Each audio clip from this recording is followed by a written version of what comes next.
తన ఎదపై రతనల్లా నిన్ను నిలిపే మొగుడొస్తాడు నీ బగలే నగలంటూ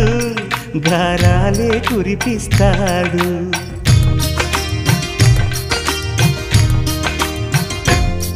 తన ఇంటికి కళ్ళ తెచ్చే మహాలక్ష్మిగా పూజిస్తాడు తన కంటికి వెలుగిచ్చే మణిదీపం నీవంటాడు ఈ పుత్తడి బొమ్మ మెత్తని పాదం మోపిన ప్రతి చోట నిధి నిక్షేపాలు నిద్దురలేచి ఎదురొచ్చేనంట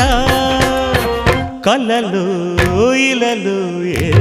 కన్నికి ఇలాంటి పతిరాడనిపించి వరుణ్ణి వరముగా ఇవ్వండి కనీ విని ఎరుగని వేడుకతో వివాహం జరిపించాలండి